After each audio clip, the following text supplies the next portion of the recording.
So this is Lynnzee Brown on floor.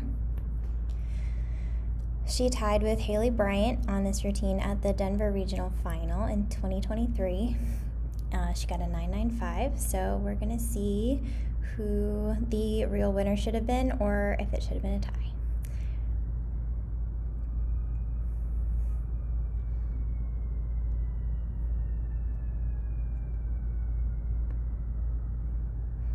So she's got a bit of a pike down on her double layout. Let's see if I can freeze it. You can see her chest is down, her legs are coming down to almost 90 degrees, so I would take a 0.5 for that. Her landing, she kind of hops into the lunge, so that could potentially also be a 0.5.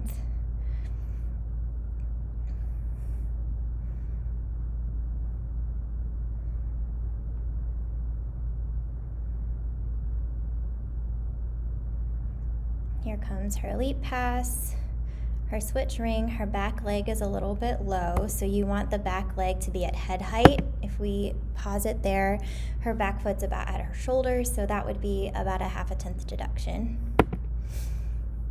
Her switch half looks good though. For that, you look for full 180 degree split and a full 180 degree rotation for the half.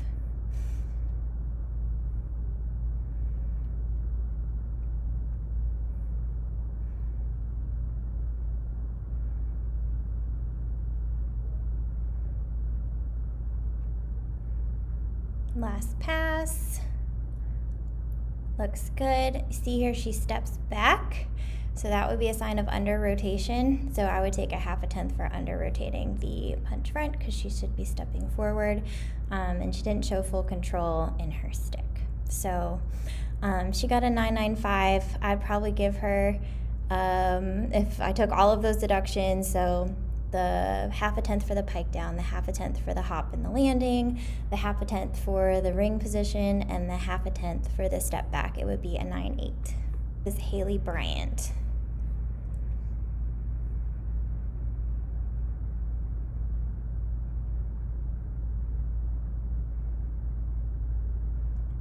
So I wouldn't take anything on that. She does have some separation of her legs and her front tuck, but it is allowed for safety issues. The knee separation, as long as it's like less than shoulder width apart, it doesn't usually get a deduction. That looked really nice. She did maybe have a little bit of leg foot form in the air on her 1.5.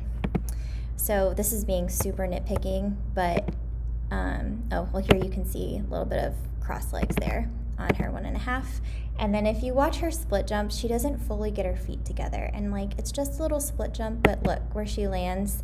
She doesn't actually completely close her legs. So that is technically a deduction since a split jump is an A and it's real skill, even though it's more choreography, but they could take it.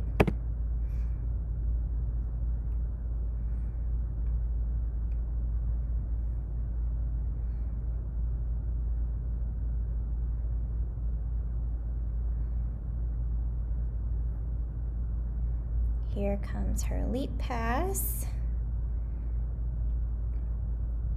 So she has a similar issue, same leap pass as Lynnzee Brown, and she also does not fully hit the ring position. Her head release is questionable, but I think as long as her chin is at vertical, her nose is up in the air, it's questionable. But her back leg is definitely too low. It's supposed to be head height, and she's mid-shoulders, so that would definitely be a 0.5 there on her ring, but the switch half looks good.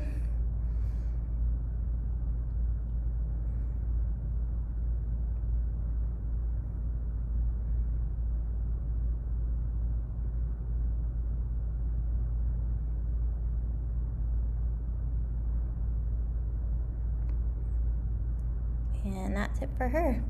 So for her, I had potentially a lot of nitpicky things. So the legs crossed in the 1.5, the not completely closing her legs in the split jump, and then her ring position was definitely should have been a deduction. So between the two, I would probably rank Haleigh Bryant 1 and Lynnzee Brown 2, and have Haleigh at somewhere a 9.85 to a 9.9, and have Lynnzee between a 9.8 and a 9.85. So for this tiebreaker, I thought that Haleigh Bryant was the clear winner in her routine. She did have some issues with some cross legs in her 1.5. Me being super nitpicking about the split jump, but I doubt that the judges took that in the actual competition. And then I think they definitely took the ring jump position. So I would have her probably at a 9.9 or a 9.85 if I was being like super picky. Second, I would have Lynnzee Brown. She did have some shaping on her double layout with the pike down, and then she did hop on her landing to the lunge rather than just a controlled step back into a lunge, which is no deduction. She also had some issues with the positioning on her ring leap, and I would take a half a tenth for her stepping back and her front tuck for under rotation.